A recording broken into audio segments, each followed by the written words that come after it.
He told me to take the back roads that morning. Said there was a wreck on the main highway. Said it twice, real casual. Over coffee, like he was trying to sound helpful. I was halfway to work when I hit that slope by Carter's Mill.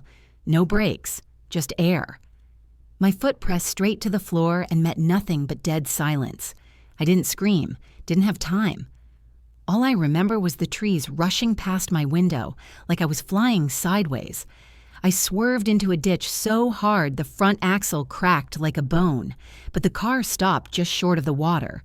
Airbag bruised my chest, glass in my elbow, but I was alive. And when I looked up, there was his sister, Renetta, running barefoot across the gravel from her porch, screaming my name like her life depended on it. That's when I knew. Something was off. She wasn't surprised. She was terrified. My name is Marsha Dean Whitaker. I'm 47 years old, born and raised in Macon, Georgia, where the air smells like honeysuckle and motor oil, and folks still hang their laundry out on the line just to catch the afternoon breeze, where people wave even if they don't like you, and gossip travels faster than the freight trains that cut through downtown every night. And this is the story of how I learned that silence can be louder than revenge. Me and Charles been married 16 years, and for a long time I thought we were good. Not perfect, but solid. We had a house off Birchfield Lane, yellow vinyl siding, red shutters, fake brick trim out front. You could hear the wind whistle through the loose gutters when it rained. The front porch light flickered sometimes, but it made the place feel alive, like an old friend that still breathed. We didn't have much, but it was ours. I used to keep a rosemary bush by the mailbox. Said it kept bad spirits away. Mama told me that. I watered it every morning before work. I worked at the county clerk's office. Beige walls, buzzing lights, stacks of manila folders that smelled like dust and old secrets. Most days, I stamped deeds and processed court filings while sipping coffee from a chipped mug that said Best Auntie in Georgia. Charles worked construction, mostly drywall and flooring jobs, subcontracting when he could, always promising that one big project that'd change everything. He had a charm about him, that kind of slow, southern talk that made people trust him even when they shouldn't. At home, I cooked. He fixed things.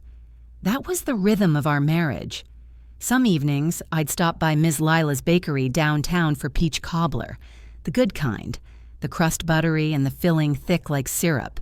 Charles would eat half straight out the pan with a spoon, no plate, just standing by the counter in his work boots. He'd look up at me with that grin and say, "Girl, you gon' spoil me." And I'd laugh, like love was something you could measure in dessert. But looking back now, there were cracks in the foundation long before the brakes gave out. I remember the first time he embarrassed me in public. It was at his cousin Jameer's 4th of July cookout. Hot day, flies circling the ribs, somebody blasting Frankie Beverly from a speaker that kept skipping. I made him a plate, ribs, potato salad, cornbread, the usual. He took one look and said loud enough for everybody to hear, "Why would you give me this burnt mess? You know I don't eat no damn crust." The laughter around the table just stopped. You could hear the ice clinking in somebody's glass. I smiled, played it off, said, "Guess I like my food a little crispy." But inside, something cracked. Renetta, his sister, saw it too. Later that night, she sat beside me on the porch while the fireworks popped over the trees. She handed me a paper plate with a slice of pound cake and asked softly, "Girl, you good?" I laughed it off. Told her, "He just had too much Crown." She nodded slow like she didn't believe me but didn't want to push. That was 3 summers ago. Back when I still thought small things didn't mean much. Over time, his moods changed, got darker. He'd disappear on weekends, say he was working a site in Warner Robins, came home smelling like menthols and women's lotion. One Sunday night, I found a pair of gold hoop earrings in the back seat of his truck. He said they were Renetta's, claimed he'd given her a ride to church and she dropped them. Problem was, Renetta don't even wear gold, never has. Another time, I checked our joint account online, saw $1,100 gone, said it was for lumber. I asked for the receipts. He said, "You think I gotta prove everything to you now?" And walked out the door. I should have left then. I know that. But after you've built a life with somebody, even a broken one, leaving starts to feel like tearing your own skin off. And I'd already done that once before.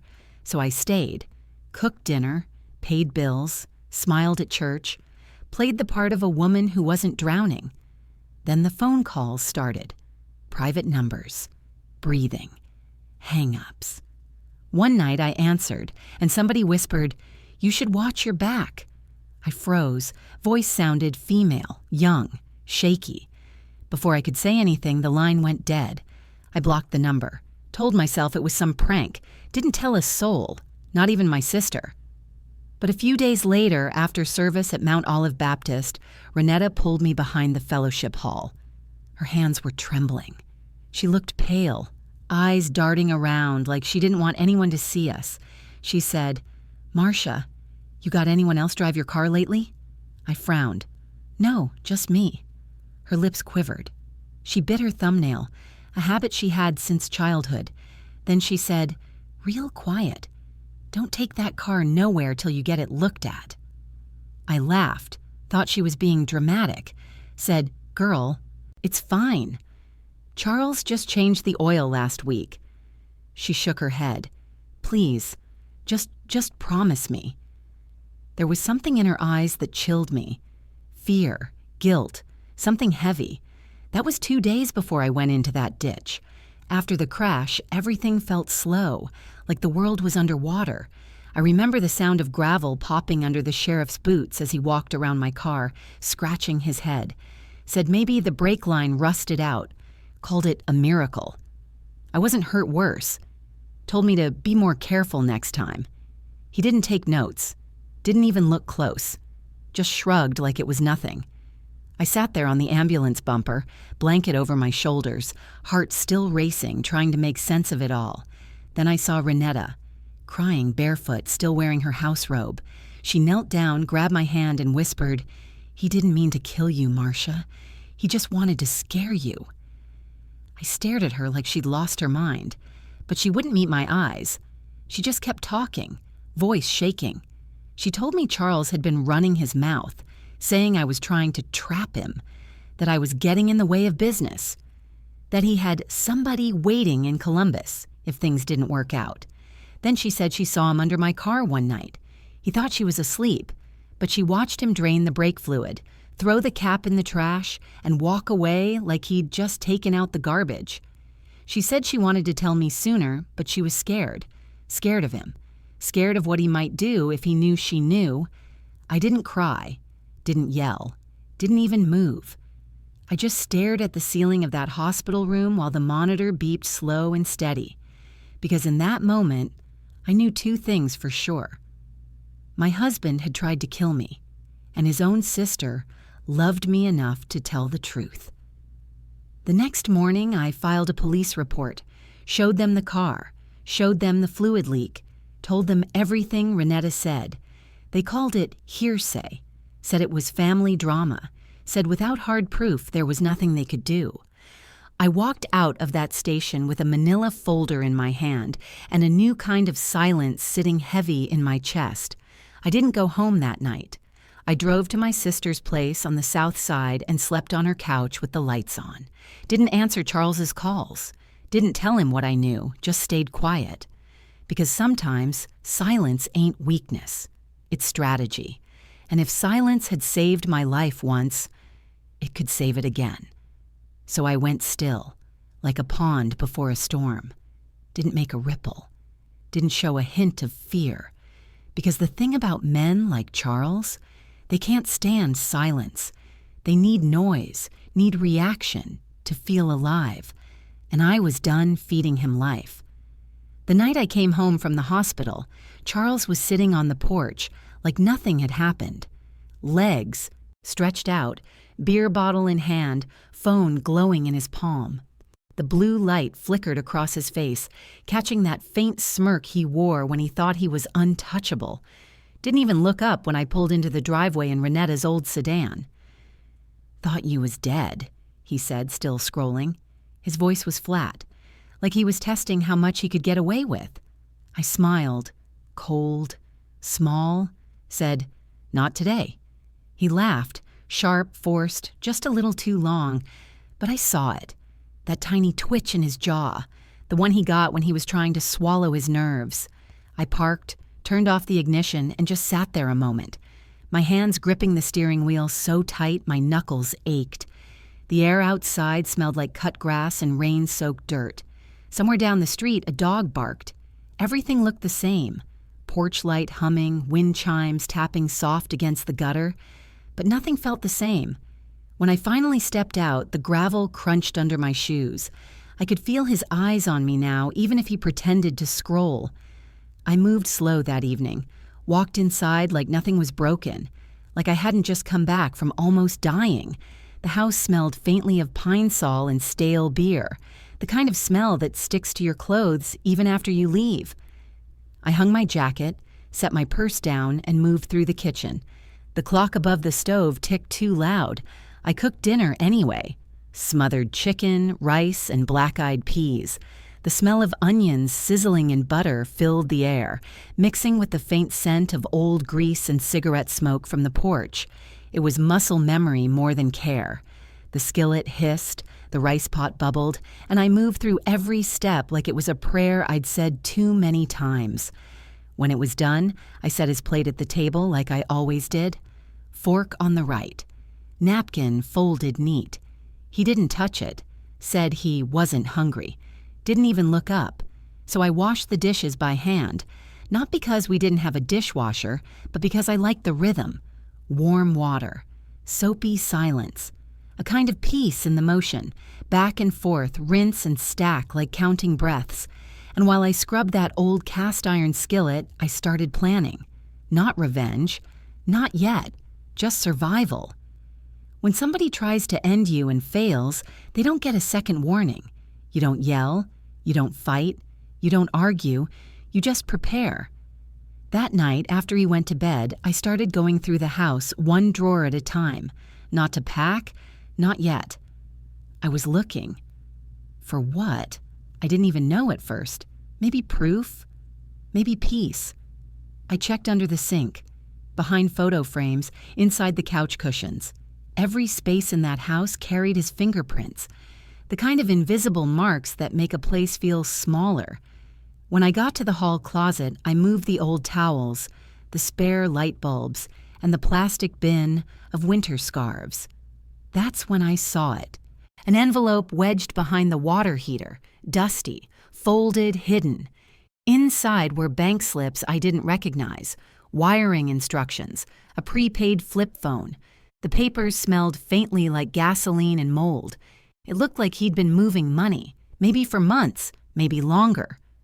I sat down on the floor, my pulse thudding in my ears, took out my old Samsung phone, the one with the cracked corner, snapped photos of everything. No flash, no cloud backup, just memory card storage, evidence that couldn't vanish with a password.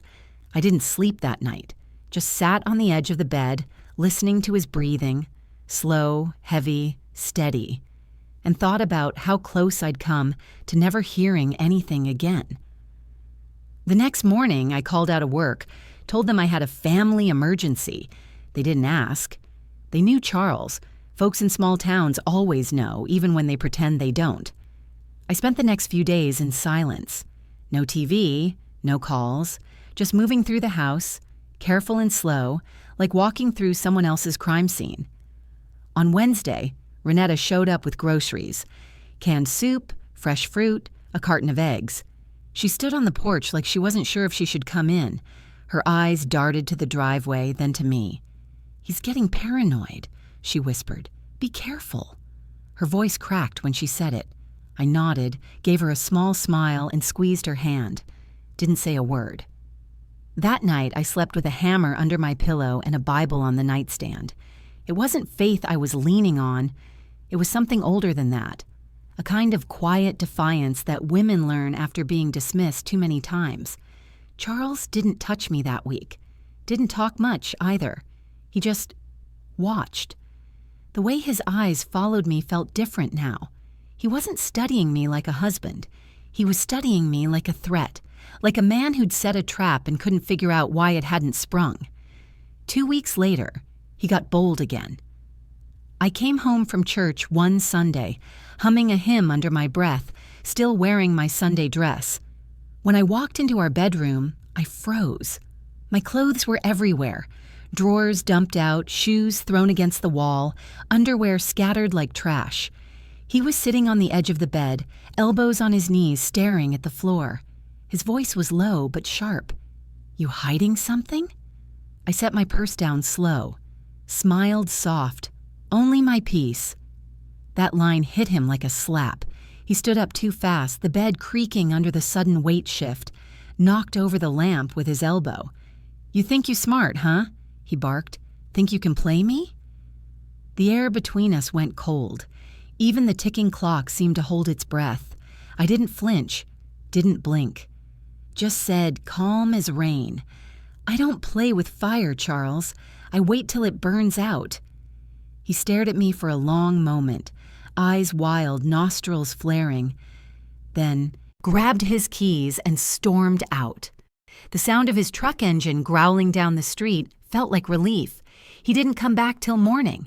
That was the week I went to see Ms. Tilda, an old notary who used to work down at the courthouse before arthritis took her fingers.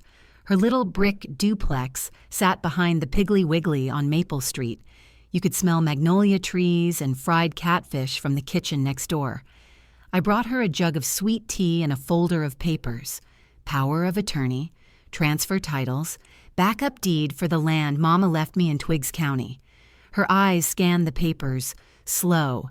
She didn't ask questions, just said, "Baby, you doing the right thing?"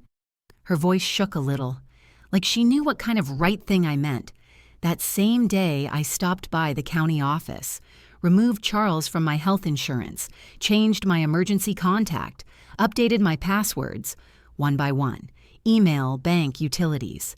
Bit by bit, I erased his footprint from my life.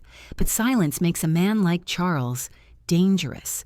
It eats at them, the way darkness eats at light. One night, I woke up to the sound of pacing, boots on hardwood, back and forth, back and forth. He was mumbling to himself, half words, half curses. Ungrateful, disloyal, think she better than me? The words bled through the thin wall like poison. Then the footsteps stopped. The door creaked open slow. He stood there in the doorway, backlit by the hallway light. His shadow stretched long across the floor. Didn't move, didn't speak, just watched me. My throat went dry, but I kept my eyes on him. "Go ahead, Charles," I said softly. "Say what you came to say." He didn't, just stared, then closed the door and walked away. That silence was worse than shouting. It meant calculation. It meant he was thinking again. After that night, I started sleeping at Renetta's 3 nights a week, told him she needed help painting. He didn't argue, didn't even pretend to care. I think part of him wanted me gone, so he could tell people I left on my own. But I wasn't gone yet. I was documenting, recording, building my quiet case. I went through his old phone bills, wrote down unfamiliar numbers, matched dates with withdrawals from the bank slips I'd photographed, and when I finally found the text messages between him and some woman named Jada, I didn't cry, didn't scream, just forwarded them to my old email, subject line, insurance, because one day they'd be proof. A few nights later, Renetta and I sat in her kitchen drinking sweet tea out of mason jars. The light buzzed soft overhead. Outside, the cicadas sang like a warning. She asked, "You gon' leave or make him pay?"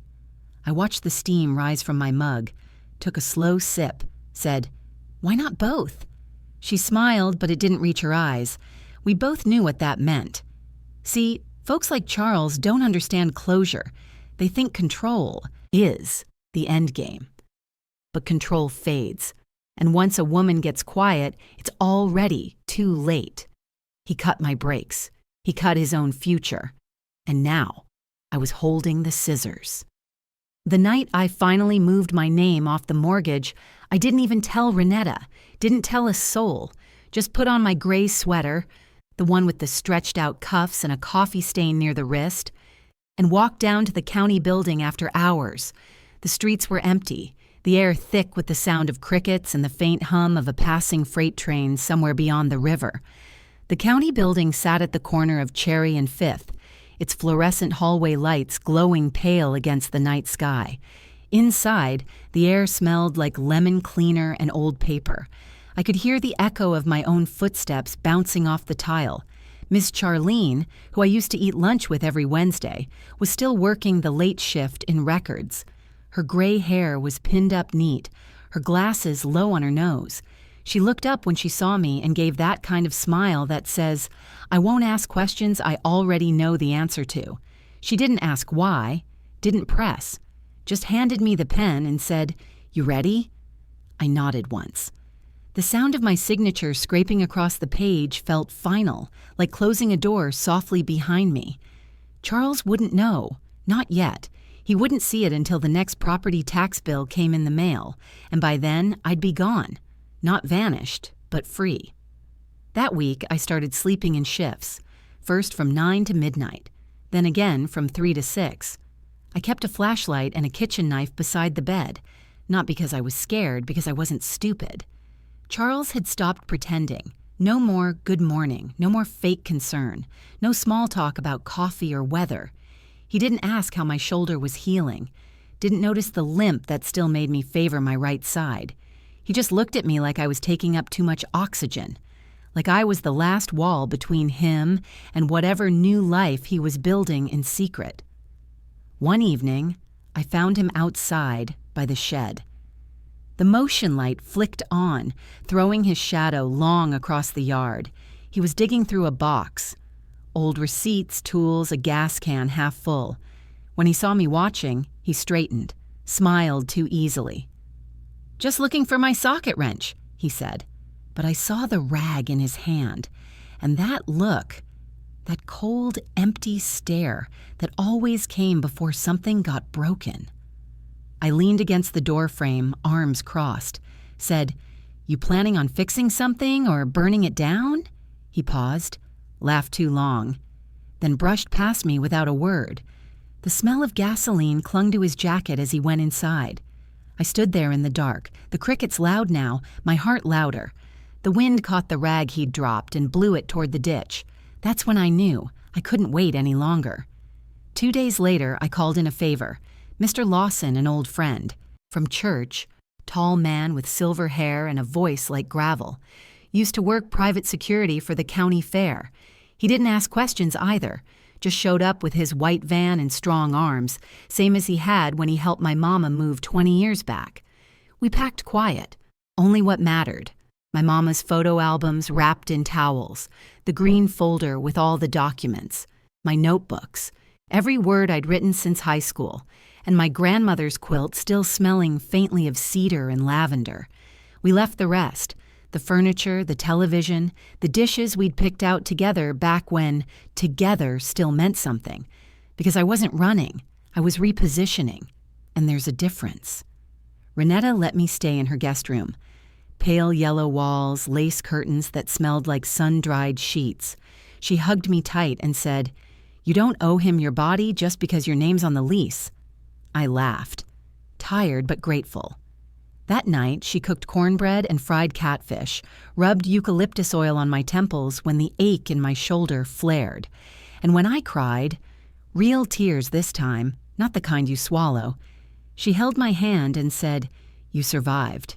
That's enough for now." But surviving ain't where I plan to stop. That same night, when the house was quiet and the world felt still, I opened my laptop. The screen lit my face in a cold blue glow. I pulled up the burner email account I'd set up months ago, under a name close enough to mine that no one would notice. Then I started sending attachments, photos, screenshots, the break line, the hidden bank slips, the text messages, each one sent to 3 places. One to Camille, my old friend from Atlanta, sharp, steady, and loyal as they come. one to the Georgia Domestic Abuse Coalition, and one to the County Tax Fraud Division, because Charles hadn't just hurt me. He'd stolen from me, used my Social Security number, filed fake contracts, moved money under forged signatures. When I saw those forms with my name misspelled, Marsha instead of Marsha, I almost laughed. He'd gotten sloppy, and sloppy men get caught. The next morning, I drove downtown with my papers in a manila envelope, walked into the courthouse with my head high and my shoulders square. The clerk looked tired, like most folks in that building. I told her I needed to file a statement revoking all joint assets. She stamped it without a word. Then I slid another document across the counter. A restraining order, quiet one, under seal. Didn't serve it yet. Just had it ready. Preparation is its own kind of peace. When I left the courthouse, the afternoon sun hit me full in the face. The air smelled like hot asphalt and honeysuckle. I took it as a sign that I was walking the right direction. Back at Renetta's, I sat on her porch swing with a cup of peppermint tea and watched the street. The wood creaked softly beneath me. Children played down the block, laughter echoing like a language I used to speak. Around 7:12 p.m., my phone buzzed. Blocked number. I answered. Said nothing. He spoke first. Why is my account frozen? I waited a beat. Let the silence stretch. Then said, Ask the county. I'm not your secretary anymore. There was a long pause. Then the sound of him exhaling, sharp and angry. He hung up. 2 minutes later, he called again. I didn't pick up. The voicemail came through 30 seconds later. Started calm, ended in a roar. Threats, curses, and something animal at the end, like a man unraveling. I saved it, labeled it Exhibit A. That weekend, Renetta and I took a drive. Her car smelled like coconut air freshener and hope. We turned down Vine Street, past the laundromat and that old gas station where kids still sold mixtapes out the trunk. And there he was, Charles. Out front of a rundown apartment complex, standing beside a woman I didn't recognize. Jada. Had to be her. He was grilling ribs on a rusty barbecue pit, smoke curling up into the evening sky, holding a red Solo cup, laughing like a man who'd never seen consequence. Renetta drove slow, eyes on the road, but I caught the reflection of his face in her rearview mirror. He looked free, unbothered. Like he thought I'd disappeared for good. We didn't stop, didn't honk, didn't need to, because I knew right then he thought I was done. But silence ain't surrender, it's strategy, and mine had only just begun. I went back to work part-time at the county office. Walking through those glass doors felt strange, like stepping into my old life wearing new skin. The ladies in the office welcomed me with open arms. Ms. Noreen brought banana pudding. Tammy gave me a pink notebook with "You got this" written in gold script across the cover. I smiled, thanked them, told them the truth, but only the edges of it. Just the smoke, not the fire, because if I said it all out loud, I might start shaking. And I needed stillness more than sympathy. Every day, I made one more move. Filed for a legal name change. Back to Whitaker, my daddy's name. Redirected my mail. Opened a new account at a credit union in Warner Robins. Signed it M.D. Whitaker. I wasn't just leaving, I was shedding. Like a snake crawling out of its own skin, raw but alive. Like a storm moving out after tearing down every rotten thing in its path. Then the letter came. Plain white envelope. Typed. No return address. No name. Just one line. He's planning to leave the state. Tomorrow. Renetta found it first, slipped through the mail slot that afternoon. She read it twice, lips pressed tight, then handed it to me. The air between us went heavy. No words, no questions. That night, I didn't sleep. Just paced the floor in the silver light of the moon, whispering scripture under my breath. Psalm 27, I said too. The walls, the night, and myself. The Lord is my light and my salvation. Whom shall I fear? My voice shook at first, then steadied.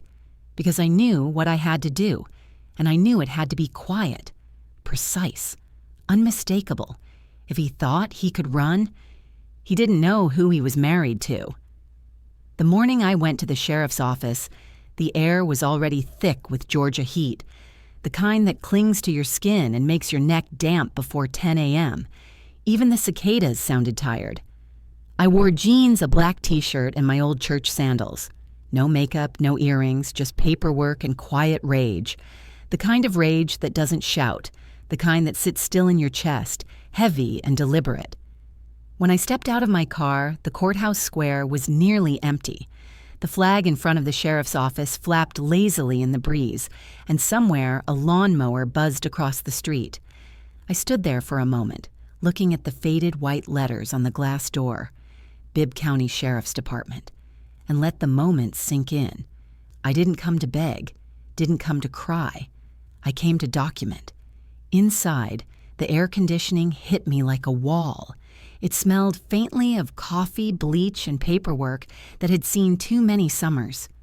A ceiling fan creaked above, its slow rhythm matching my heartbeat.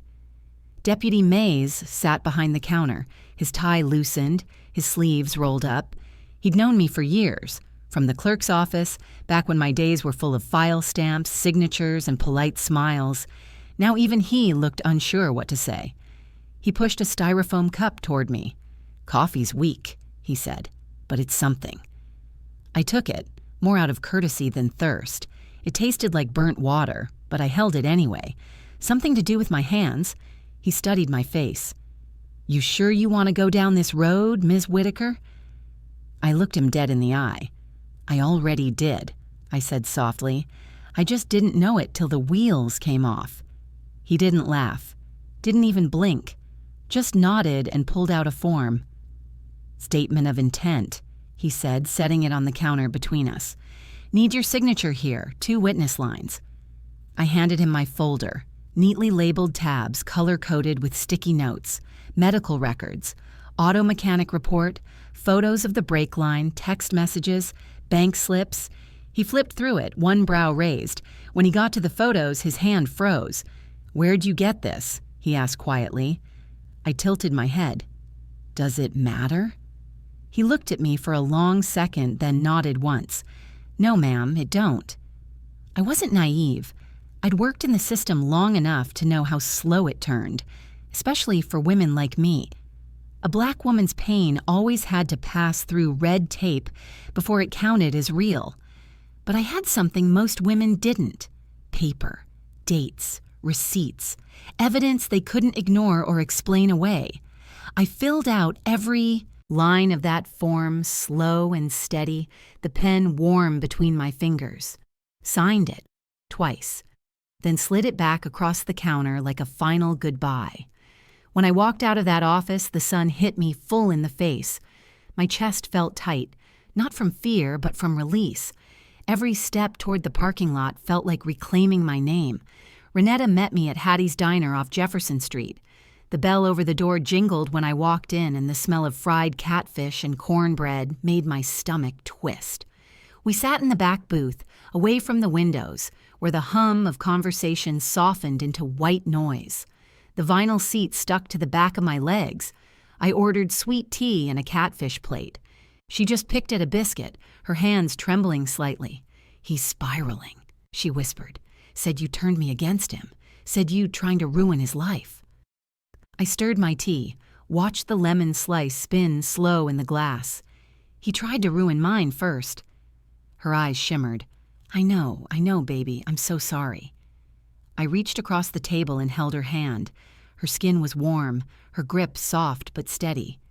"You saved me," I said. She blinked back tears. "I wish I'd done it sooner." The jukebox in the corner changed songs. Al Green, "How Can You Mend a Broken Heart?" Fitting, I thought. That weekend, a certified letter came in the mail. Thick envelope, government seal, return address, Department of Revenue. I stood at the counter while I opened it, my hands steady, my stomach not. Inside was an audit notice. Apparently, Charles had filed joint tax returns for 2 years straight, without my signature. Used fake W-2s. Fake numbers. Fake everything. I should have been surprised, but I wasn't. Charles was many things, but careful wasn't one of them. I called Camille, my lawyer friend in Atlanta. She answered on the second ring, her voice crisp and controlled as always. "This is good," she said after I read her the letter. "It proves he forged documents. That's federal." "Good," I repeated, almost laughing. "Funny word for it."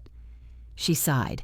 "I know, honey, but every lie he told just became a receipt." Charles still hadn't called, but Jada did. Blocked number, Sunday night. I was sitting on the porch, watching the moths dance around the streetlight when my phone buzzed. Her voice was nervous, young. "Look," she said, "I don't want no trouble, but he's talking crazy. Said you turned his life upside down. Said you owe him your silence." I didn't speak, just listened. She hesitated. "He's driving to Florida tomorrow. Said he got folks down there. Said he done with Georgia women in their mouths." I hung up. Didn't say a word, just saved the number. Then I called Camille. "I think it's time," I said. "Time for what?" "To press charges." We filed everything on Monday morning. Fraud, forgery, attempted harm. Camille faxed it all to the county clerk, then followed up with a call. By noon, the sheriff had signed the protective order. Charles didn't know yet. He was already on the road. Probably thought he was driving toward freedom. Didn't realize he was driving straight into his own consequences. Tuesday morning, the knock came. Hard, angry, the kind of knock that carries ego in every hit. Renetta was the first to look through the blinds. Her voice broke. "Marsha, it's him." I stood up slow. My hands didn't shake. "I'll handle it," I said.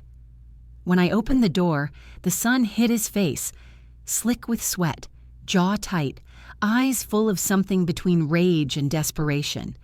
He looked smaller somehow, even with all that noise in him. "You think you smart?" he hissed. "You think you're gonna take everything from me?"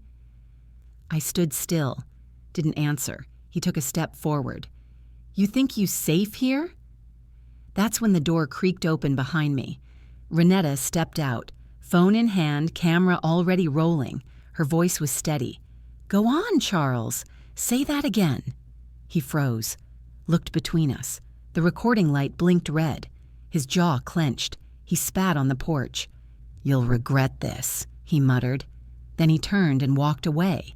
The gravel crunched under his boots, each step louder than the last. We sent the footage to Camille that afternoon. She forwarded it to the sheriff.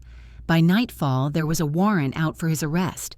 Fraud, forgery, violation of trust. The law don't always move fast, but when it moves with evidence, it lands hard.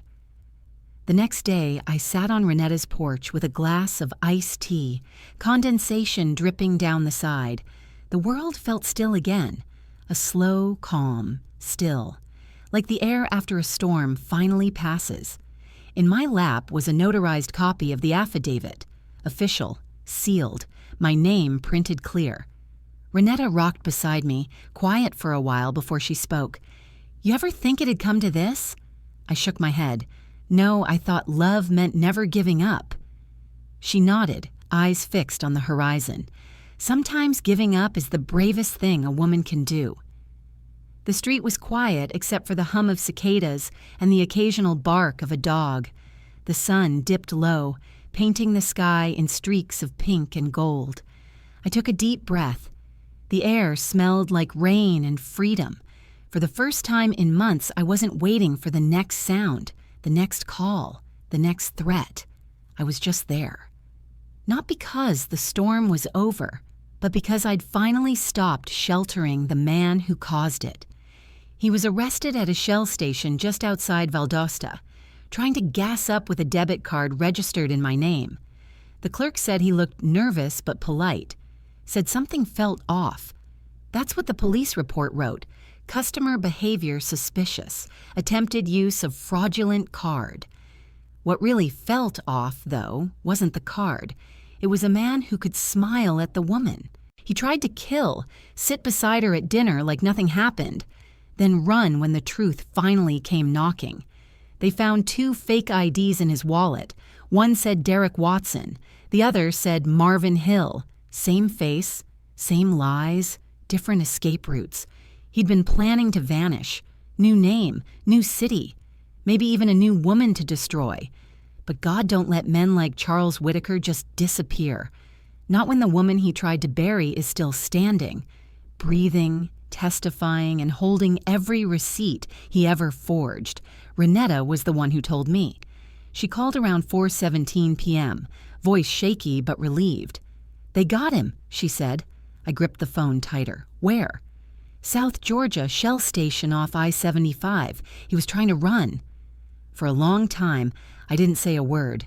Didn't cry, didn't cheer, just breathed. Finally, I whispered, "Good." Then I hung up and exhaled like I'd been holding my breath for years. That evening, I lit a candle in the living room, lavender and sage, the one Mama gave me on my 40th birthday. The match hissed when it caught, filling the room with soft light and calm smoke. I sat cross-legged on the couch, closed my eyes, and prayed. Not for vengeance, not for justice, just for peace, the kind that stays even when the noise fades. He called the next morning from county jail, blocked number, but I answered anyway. For a second, all I heard was static and the hum of a bad connection. Then his voice, low, smooth, syrup sweet. "Baby, I messed up," he said, "but we can fix this." I stayed quiet. Not one word. He took my silence as permission. "I was scared," he continued. "You left me, and I didn't know what to do. I didn't mean to hurt you, Marsha. I was just confused." Confused men don't crawl under cars with wrenches. Confused men don't cut brake lines. They don't forge signatures or file fake tax returns in your name. They make mistakes. He made choices. I finally spoke, slow and steady. "I'm not your safety net," I said. "I'm the storm you didn't expect." Then I hung up. The click felt cleaner than forgiveness ever could. The trial came slow, like all trials do in Georgia summers. Paperwork, continuances, lawyers talking circles. He pleaded not guilty. Of course he did. Men like Charles never think they're guilty, just misunderstood. His attorney, some overconfident boy in an expensive suit, tried to claim the breaks, failed naturally. Mechanical deterioration, he called it. But the mechanic I'd hired, a kind man named Darius Caldwell from Warner Robins, stood firm. He testified clear as day. "No, sir, this wasn't wear. This was tampering. Somebody cut that line clean. Fresh cut, no rust, no corrosion, no accident." You could hear the air leave the room. I sat through every minute of that trial. Front row, pearl earrings, pressed blouse, notebook in hand. Didn't fidget, didn't look. Away. Just watched. People glanced at me like they expected tears. But I didn't bring tears to court. I brought proof. And a calm too deep for them to understand. Renetta sat behind me every day, never left my side. When her turn to testify came, she walked to that stand like her feet were made of truth. Didn't cry. Didn't shake. Just told the story plain. "I saw my brother under her car," she said. "He said, let her feel scared for once. I thought he was just talking, but then she almost died." The courtroom went silent. Even the judge looked down. You could hear somebody sniffle in the back row. I stared at the table in front of me, hands folded, my pulse steady, because I didn't need the world to believe me anymore, and the evidence already had. It took 3 long days, but when the jury came back, I already knew. Guilty, on all counts. Fraudulent misrepresentation, attempted vehicular assault, identity theft. The judge's gavel cracked once. 6 years in state prison, eligible for parole in 3. He didn't look at me. Didn't even blink my direction. But when they cuffed him, his shoulders sagged. That same slump I'd seen the first time he ever got caught in a lie. It was the shape of defeat, and that was enough. When I stepped outside the courthouse, the sunlight hit my face like baptism. The air smelled like magnolia and exhaust, and the world felt wide again. Renetta met me on the steps, eyes red but smiling. "You did it," she whispered.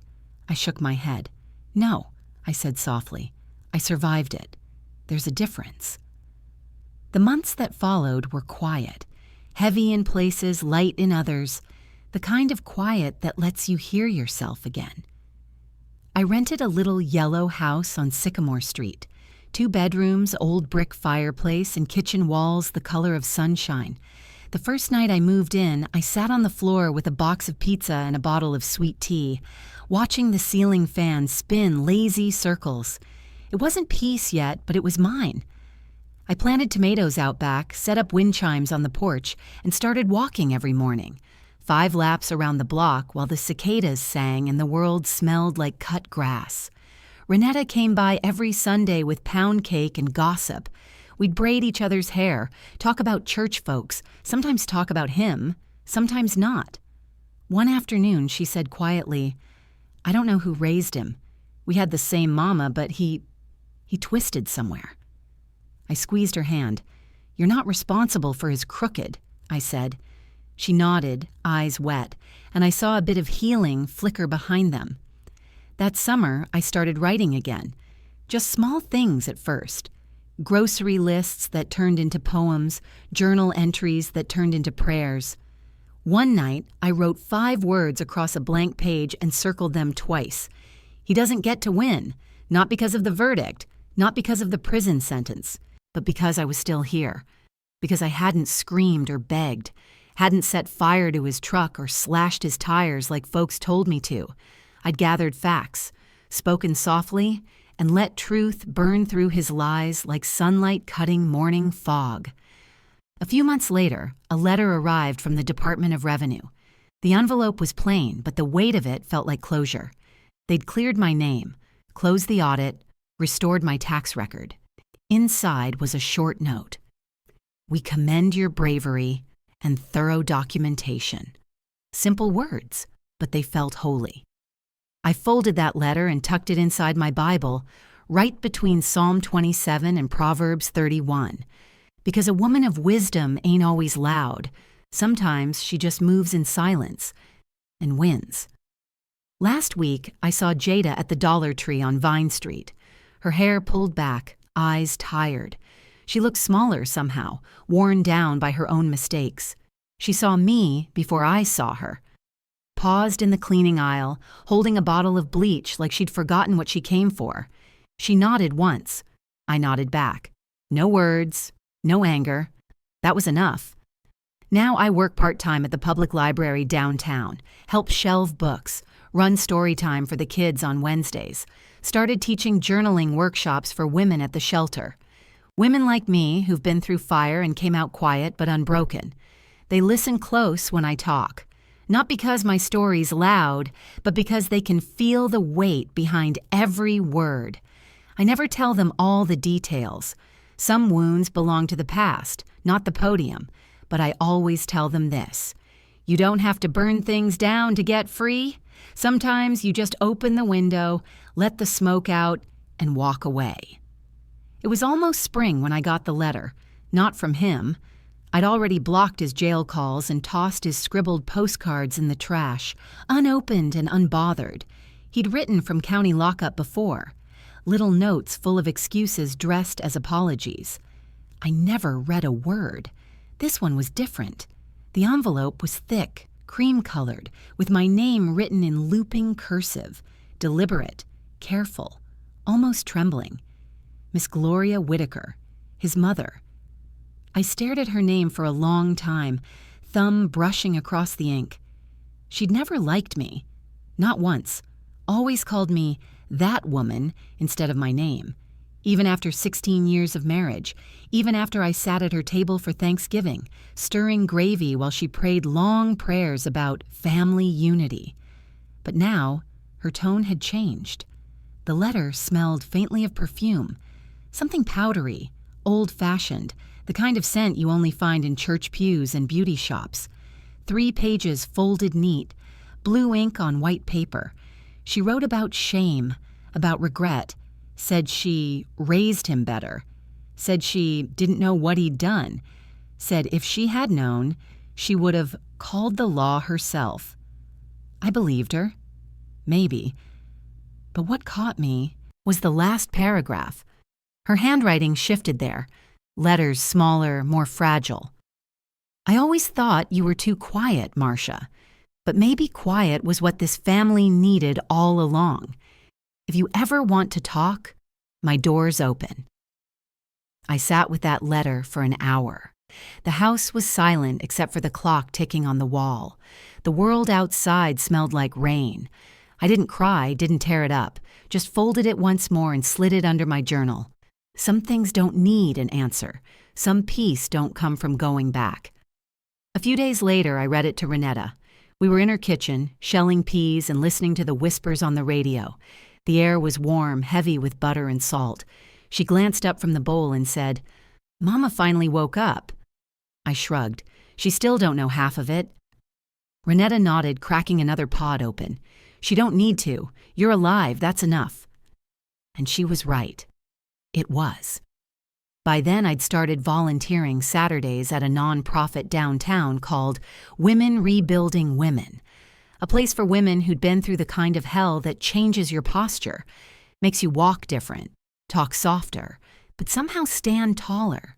The office was small, chipped paint, old coffee pot, walls covered in sticky notes with prayers and phone numbers. I helped with intake forms, taught budgeting basics, and sometimes just sat and listened. That's where I met Erica, a woman about 30, 2 kids, same kind of fear I used to carry in my eyes. She sat across from me one morning, twisting a tissue in her hands. "He told me nobody would ever believe me," she whispered. "Said I was just overreacting." I leaned forward. "So did mine," I said, "but I didn't need the world to believe me. I just needed one person to listen, and that one person was me." She started to cry. Quiet, shaky sobs that came from somewhere deep. I let her, then handed her a tissue and said softly, "Now we start again." That spring, I finally got the letter I'd been waiting for. My official name change certificate. Back to Marsha Dean Whitaker. No hyphen, no shared identity. Just me. Standing on my own name like it was solid ground. A porch built with bricks that don't crumble. I framed it in a simple wood frame from Dollar General and set it beside an old photo of my mama holding me on the porch steps in 1979. Me wrapped in a towel, her hair tied in a scarf. Both of us smiling like the world hadn't taught us its cruelty yet. That name had weathered storms. It had survived. And now, so had I. One Sunday after church, I ran into Camille at the bakery on Main. She was standing by the glass counter ordering pecan tarts, her bright red lipstick perfect as always. "Marsha," she called, turning with a grin. "Girl, look at you. You got your glow back." I laughed. "Maybe it's just the sugar in the air." She hugged me tight, smelling like lilac. "And confidence." "I still use your case in my lectures," she said. "Hope you changed the names," I joked. "Of course, but I keep the power," she said, tapping her chest. "You turned silence into a sword." That line stayed with me, echoed in my head the rest of the day. I started writing again that month, not just journaling, real writing, essays, reflections, letters to myself from the future. One piece I titled, "The Day I Didn't Die." It began like this. "He cut my brakes, but not my spirit. He tried to end me, but didn't know I'd already begun." I submitted it anonymously to a small local zine that ran women's stories. Didn't expect anything. 2 weeks later, it appeared in print. They called it Haunting and Holy. I didn't correct them. 3 weeks after that, a young woman walked into the nonprofit. Skinny, nervous, held that same zine in her trembling hands like it was a map out of her own storm. "I don't know who wrote this," she said, voice breaking, "but it sounds like me." I looked at her, all bones and bravery, and smiled. "I think it was written for you." She started crying and I pulled her into a hug. It was the kind of moment that makes time slow down. The kind where healing feels like an echo passed from one heart to another. By summer, word had spread. Women started coming from all over the county, some from neighboring towns, asking if I could just sit and talk. So I started hosting small group circles on the last Thursday of every month at the old community center. We called it Marsha's Quiet Corner. Nothing fancy, just folding chairs, styrofoam cups of lemonade, and a stack of tissues in the middle of the table. We didn't vent. We processed. We shared facts, not just feelings. Talked about safety plans, credit repair, custody rights, real things. And in every voice, I heard a piece of my own story coming back home. Renetta came to every meeting, never said much, just sat in the back and smiled. Always brought something sweet, peach cobbler, lemon pound cake, sometimes her famous sweet potato cookies. She said, "This your ministry, whether you like it or not?" I said, "I'm not a preacher." She said, "You survived. That's close enough." One evening after group, I was locking up the center. The streetlights flickered on, casting long shadows across the parking lot. As I turned the key, headlights flashed across the wall. A car pulling in slow. My breath caught. Old instinct. Dark windows. Georgia tags. For a second, my heart thudded hard against my ribs, but then the window rolled down. A young girl waved. Just a mama picking up her auntie. Nothing to fear. Still, I sat in my car for 10 minutes before driving off. Hands steady on the wheel, but my chest tight. Just breathing. Just letting the past know, you don't own me no more. That summer, I wrote one last letter. Short. Clear. To the Georgia Parole Board. It wasn't emotional. It was factual. Organized like a report. Because I'd learned that paper speaks louder than pain. I attached copies of the restraining order, the police report, and a letter from Camille outlining the ongoing risk. At the bottom, in black ink, I wrote, "This man did not just harm me physically. He attempted to erase me. I am asking, not for revenge, but for protection of the future I rebuilt from rubble." 2 months later, the reply came. Official seal. Plain language. Parole denied. No reconsideration for 18 months. I stood in my kitchen reading those words, sunlight pouring through the blinds, dust dancing in the air. I folded the letter, placed it beside the first one his mama had sent. Didn't smile, didn't cry, just whispered, "That's enough for now." That night, I sat on the porch, my porch, with a candle burning low and the wind chimes whispering in the soft spring breeze. The air smelled like honeysuckle and new beginnings. I looked up at the stars, wide, endless, forgiving, and said the words out loud. I forgive him. Not because he deserved it, not because it made me weak, but because I refused to let the weight of his choices bend my spine any longer. I forgave him because I earned that right. The leaves had started turning when Camille called again. Late afternoon, the kind of golden light that makes the world look softer than it really is. I was on my porch swing, second cushion from the left, blanket draped across my lap, steam rising from a mug of hot cider. The wind rustled through the trees, scattering a few crisp leaves onto the porch steps. My phone buzzed on the little side table. Camille. Her tone was calm, but it carried weight. "Marsha, you need to sit down." I almost laughed. "I'm already sitting." A pause. Then her lawyer's voice softened. "They're reviewing his case again. Not parole, something new. His attorney filed a motion claiming mental instability during sentencing." The world went still. Even the wind seemed to stop moving. I didn't say a word, didn't blink. Just let the silence sit between us like another person on that swing. The wood creaked beneath me as I finally exhaled. Camille sighed. "I don't think it'll go anywhere," she said. "But I thought you should know before you read about it." "Thank you," I said. My voice sounded far away, steady but cold around the edges. When we hung up, I stayed there, watching the light fade through the trees, letting the breeze wrap around my shoulders like my grandmother's old quilt used to. It's a strange thing, the way the body remembers. You can feel safe for months, breathe easy, even laugh again. Then one voicemail, one letter, one name flashing across your phone, and suddenly your pulse doesn't belong to you anymore. That night, I couldn't sleep. The air felt too close, the walls too thin. I walked barefoot down the hallway of my little house, trailing my fingertips along the walls like reading Braille. Every creak in the floorboard felt like a whisper from an old version of myself. I kept repeating the same line under my breath, over and over like a prayer. He doesn't get to unwrite what he did. Outside, the wind howled low against the windows. Inside, I kept walking, not pacing, just moving, reminding myself that I still occupied this space, this life, this peace. 2 days later, an envelope came. Official seal, thick paper. A summons, not to testify, but to submit a victim impact update. Camille met me at the diner to help me write it. We ordered coffee and biscuits and worked in silence for a while. She said, "You don't owe them emotion, you owe them truth." So I wrote, in my own words, "Every morning I breathe without fear is a victory he didn't earn. Every step I take toward peace is a step away from the cliff he tried to push me off.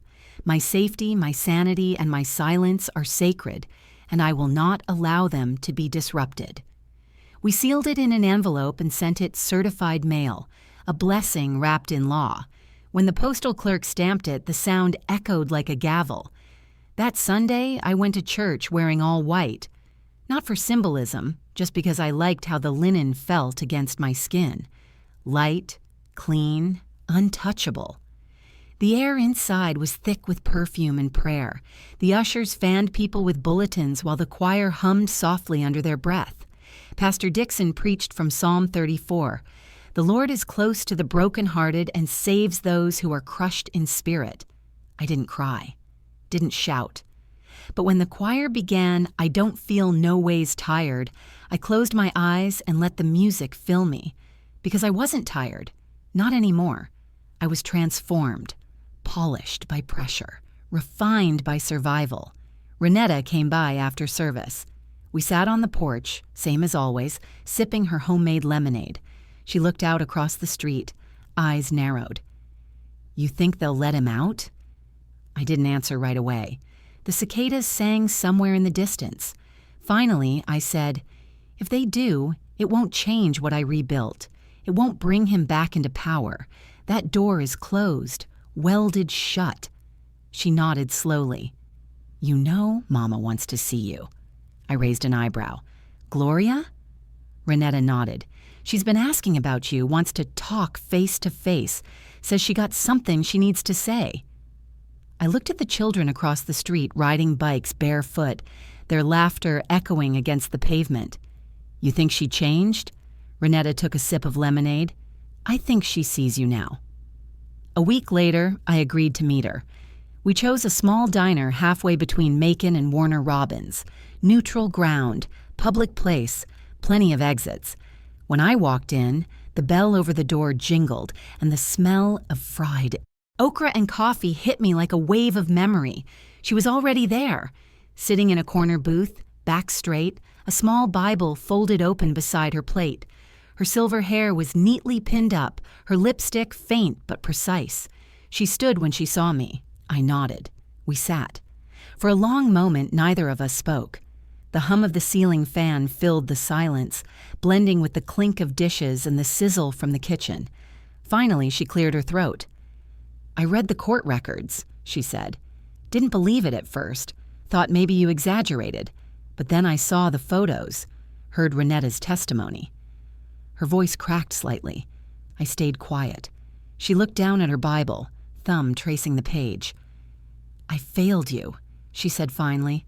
"I failed him too. But mostly, I failed you." Those words hit harder than I expected. She reached into her purse and pulled out a folded piece of paper, edges worn.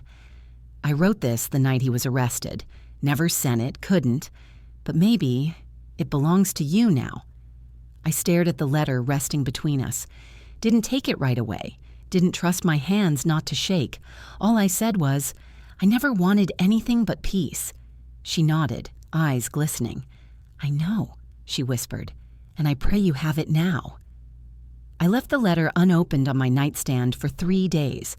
Every time I passed it, the candle beside it flickered like it was reminding me it was there. When I finally read it, the house was quiet. Just the sound of the wind through the trees and the low hum of the refrigerator. Her handwriting was neat but trembling, blue ink fading at the edges. She wrote about denial, about guilt, said she didn't understand what I went through until she saw her own son's fingerprints on destruction. She apologized for defending a man she didn't really know, and at the very end she wrote, "I don't expect forgiveness, but I do hope someday you'll let your story live without a shadow." That line stayed with me, still does. By Thanksgiving, I decided to host a dinner, a small one. I invited a few women from the support circle, some who had no family, some who couldn't face the ones who didn't believe them. I opened my home, set extra plates, made 2 sweet potato pies and a pot of greens that filled the house with warmth. Played Frankie Beverly and Mays low on the stereo. The table was mismatched, folding chairs, thrifted dishes, but it was full of laughter, full of quiet gratitude. We went around and shared what we were thankful for. When it came to me, I looked at each woman, then said softly, "I'm thankful I lived long enough to become my own protector." The room went still. Then someone whispered, "Amen." It sounded like a prayer set free. A few days later, Camille called again. Her voice was bright this time. "They rejected the motion," she said. "It's over." I didn't smile right. Away. Just closed my eyes and breathed. "Thank you," I whispered. "You okay?" she asked. I looked around my little house.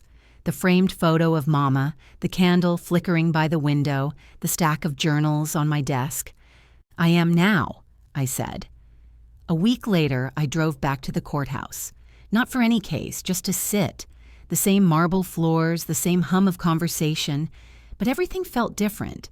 I sat on that same bench where I'd once waited, heart pounding, hands shaking. This time, I was calm. Still. The sound of heels clicking on tile, the soft shuffle of papers, even the low chatter of attorneys. It all blended into a strange kind of peace. The courthouse no longer felt like a battlefield. It felt like punctuation, the end of a long, hard sentence. Back home, I sat on my porch swing with a mug of cider and a blank page in my journal. The sky was turning orange, the kind of sunset that makes you forget how heavy the day's been. I started to write. Healing doesn't come all at once. It comes in glances, in pauses, in the moment you realize you don't flinch when someone says his name. I closed the journal and leaned back. The wind chimes sang a soft tune above me. Fireflies blinked along the edge of the yard. And for the first time in years, I looked up at the stars. Bright, steady, infinite. Maybe they'd always been that way? Or maybe I was just no longer dimmed by the weight of pretending everything was fine. The sun rose different that morning, not because the light was brighter or the sky more blue, but because for the first time in a long while, I didn't dread the day ahead. That's how I measure my healing now. Not by how loud I laugh, but by how little I flinch when silence shows up. I brewed my coffee slow, steady, letting the drip and hiss of the old machine fill the quiet like background music. Opened the windows wide, let the air in. It smelled like jasmine and damp pine from the rain overnight. A soft Georgia morning, the kind my mama used to call God's way of saying, try again. I stood barefoot on the cool tile, watching the sunlight spill across my kitchen floor like honey. That day marked 1 full year since the verdict. 12 months, 365 days, and not one trace of him. No letters from jail, no calls. No somebody said they saw him rumors at the grocery store. Just nothing. That's when I knew I had really let go. When I realized I no longer checked the rearview mirror for ghosts. Renetta came by mid-morning, arms full of fresh biscuits wrapped in a dish towel. The smell of butter and honey hit me before she even crossed the porch. She hugged me, tight, longer than usual, and whispered, "You okay today?" I smiled. Better than okay. We sat at the kitchen table, sunlight pouring through the window, gospel humming low from my Bluetooth speaker. The golden light stretched across the counter like a soft ribbon, touching everything that once felt broken. We didn't talk much, didn't have to. Peace doesn't need company. It just needs witness. I had a peace now I didn't have to earn daily, a peace that just was. Later that afternoon, I drove downtown to the Women Rebuilding Women's Center, our little nonprofit that somehow kept growing faster than any of us expected. Today was special. 2 of our girls, Tanya and Marlene, were graduating from the program. Marlene, baby-faced, shy, always chewing her nails when she spoke, had finally earned her GED after walking away from a man who used to tell her she was nothing. And Tanya, strong as steel, with that big laugh you could hear down the hall, had opened her own hair-braiding studio. We clapped and cried. They brought cupcakes with thick white frosting, the kind that sticks to your fingers. Someone wrote, "I am enough," across the whiteboard in glitter pens. When the music died down, Marlene hugged me tight. Her hands were shaking, but her voice was clear. "I only stayed because you showed me what surviving looked like," she whispered.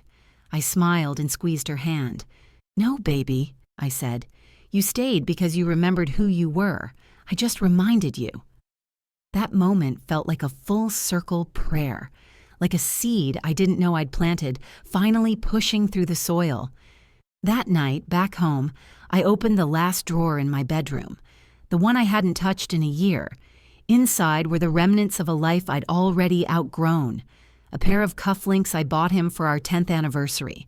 The old prepaid phone I never threw away. An envelope stuffed with printed court papers. Every document I once told myself I'd keep just in case. I sat on the floor, cross-legged, barefoot, held each item in my hands, let the memories wash over me, not to wound me, but to remind me how far I'd come. Then slowly I packed them away in a fireproof box, not out of fear, out of finality. I wasn't guarding evidence anymore. I was closing a chapter. I locked the box, slid it under the bed, and whispered, "You don't own me anymore."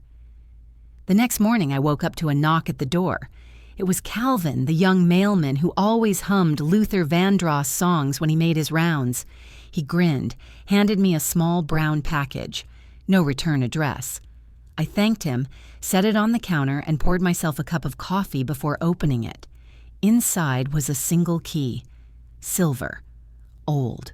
Worn smooth at the edges, wrapped in tissue paper, and a note, written in careful handwriting. It belonged to your grandmother's house. I found it cleaning out Mama's things. Thought it should go back where it belonged. R. Renetta.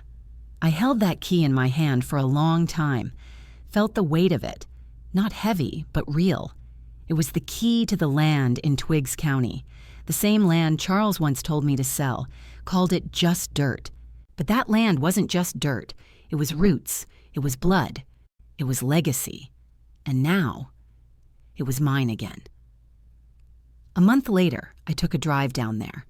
The highway stretched long and quiet, lined with wild grass and pine.